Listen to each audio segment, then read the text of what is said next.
If you're waiting until college football 27 comes out to start getting better, you're already behind. In this video, I'm going to show you the habits, concepts, and adjustments that I'm working on and that you should be learning right now to be ready to dominate day one. These are the same things I've been working on for the past month or so. And if you master these before lunch, you'll be at a huge advantage of most people in the community. Let's get into it.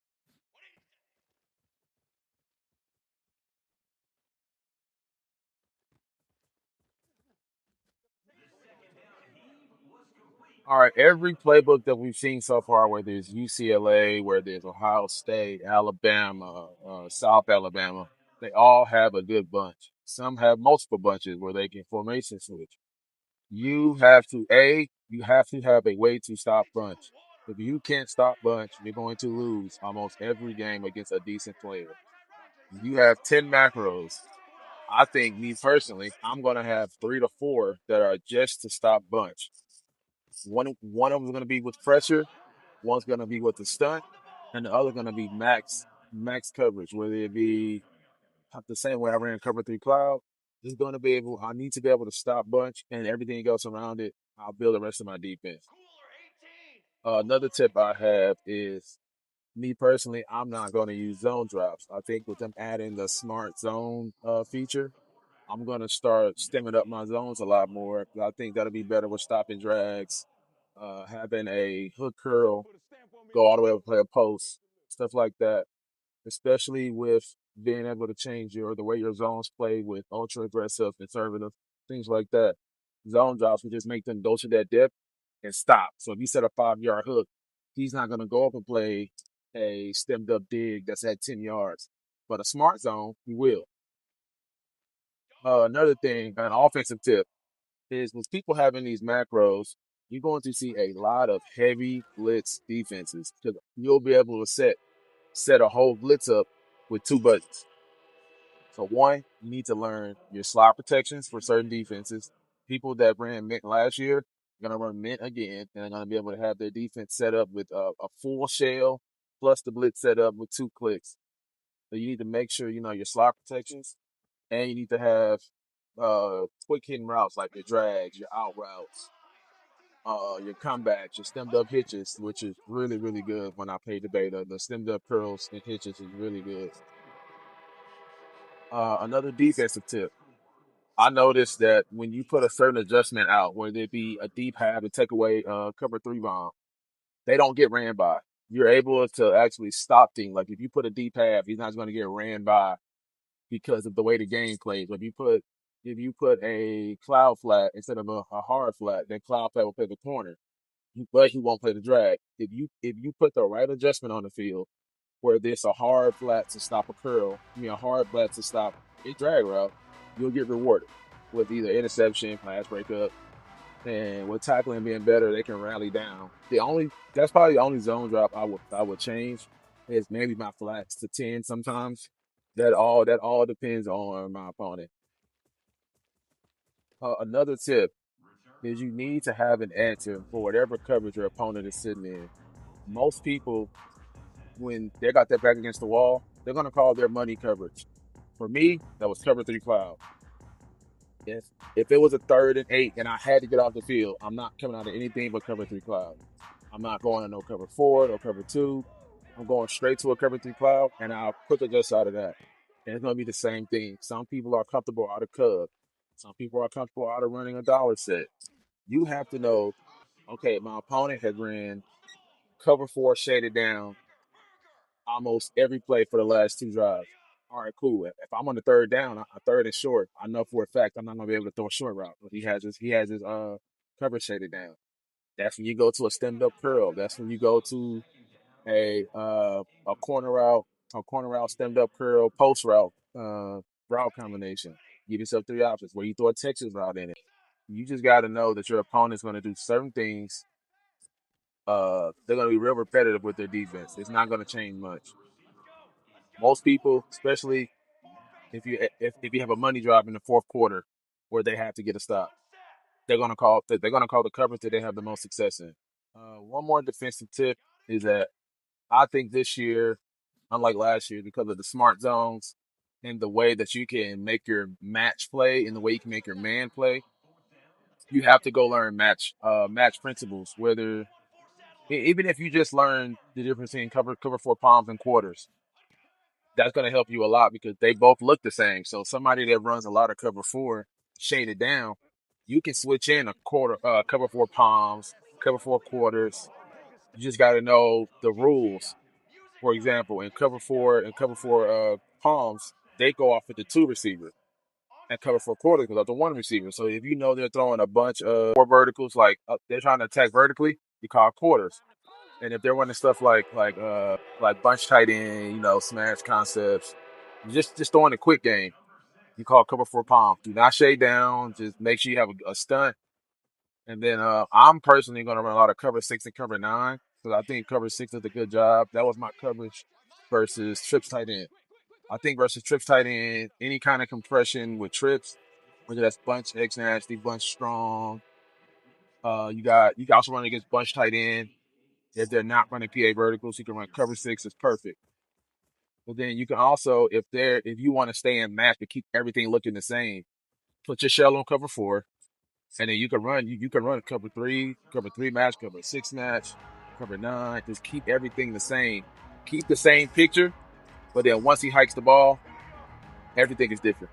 Like for example, cover nine is best with trips with an RPO or quick screens, or because cover nine watches the two receiver from the corner speed outs. He's going to jump them. Comebacks. He's jumping all comebacks. He's jumping curl routes. So if they're running a bunch of outside comebacks and outside curl routes, have the cover nine to the trip side. Another offensive tip is that you can't rely on spamming the same play. Like for example, this year, if you were in Notre Dame, you could run mesh, mesh post, halfback draw the entire game, and nobody will have to do anything to like they don't have, you won't ever get out of it. This year, I think it's better if you don't just learn plays, you learn route concepts. You learn what flood is, stick, drive concept, of course, mesh post, stuff like that. And also, when you get to the lines, most players, 99% of players are not going to have a shell on. Like they're not going to have a cover three shell on for this coverage. They're going to just leave it default because it helps your blitzes. If you see a single high safety, it's either going to be a cover three, cover one hole, or a cover one robber. At that point, there's no point in putting any kind of cover two beaters, cover four. Go straight to your cover three beaters. Same thing with if you see two high safeties. That could be cover two, cover four, cover two man. But if you don't, but if you see him bring that safety down to try to mug the gap, immediately go to your corner routes, your drag routes, your free form streaks, because it's going to be a cover zero blitz. I like to call it a bomb. Another thing, another defensive tip, because I think defense is going to be really important this year. Because offense was so easy, I think that they're going to make defense the skill gap. You have to be good at defense this year. Is that instead of picking random plays, you need to know what to call based on what they come out in. If they're running a 2x2 set, a double set, whether it's tight doubles, uh, just regular, just a 2x2 set, a real symmetrical set, you can come out in quarters. To come out in quarters, they don't have like it's gonna be very hard for them to move the ball on quarters in a 2x2 set. But if they come out in a trip set, quarters won't work. You may come out in a cover six or even a cover nine. You just have to read your first drive is gonna be very, very important because you're gonna have to read your opponent's gonna try to give you I'll call it a tour of the playbook. He's gonna call his best plays because he's trying to score and he's trying to score quick. If you figure out he's just a bunch player, well, that's when you need to go into your bag and figure out how you're going to stop bunch. Another tip that I see a lot of people what they do when if they don't believe in switch sticking is that if you see a drag on the field, you're not disciplined enough to go with the drag and then letting that drag go into the hard flat or pass it off to the other linebacker. You don't have to follow a drag from one hash to the other hash because now you just left that backside dig wide open or you left that comeback wide open because you wanted to follow. And the last defensive tip is learning formation recognition, like knowing, okay, this is trips tight end. Okay, this is Y off trio close. This is trips X nasty. This is Y off trips. You need to be able to look at it, and even if you don't know what the exact is. Is this trips? Is this bunch? Is this doubles? Is this empty with bunch? Is this empty with spread? Is this a run heavy formation, this formation have RPO in it. You just need to either you go study playbooks, like the popular playbooks like Ohio State, UCLA that people are going to be in, so you know the formations, or just by playing the game, just go, okay, I didn't know trips Y off trips has a RPO. Oh, I didn't know that this bunch tight end had this RPO in it. It just helps you choose the right coverage without having an audible. If you see in the top left screen, it says he come out with three receivers, one tight end. That's probably going to be a bunch formation. It's either going to be bunch of trips. It's not going to be no doubles, none of that. It's going to be one of the. And then get comfortable because even with macros, you're still going to have to quick adjust. Maybe not a lot as much last year, but depending on what side of the field they're on, you may have your macros set to if they're on the right hash because your macros work differently on the right and left hash. So you may have all your macros set for the right hash. So you may have to do shade, or you may have to shade something on the left side with your slot corner, or put this linebacker to this, blitz this linebacker. This just get comfortable with quick adjusting. The faster you adjust, the less time your opponent has to snap the ball. So that person is also looking at what you're doing. Because if you come out in a formation that looks like cover two, and they call the cover two beaters, but then you really have a cover four out there, the defense they don't have time to snap. And the last tip I have is if you're on PlayStation, start clipping your games. No matter if you think you're better than the player you played, you can still learn something offensively where you can see, okay, this route combo didn't work against this defense. You need to start to have answers quicker. The quicker you have answers for certain defenses, the better you get, the easier it is to call plays. So it's very important in calling the way you call your plays, the order you call your plays.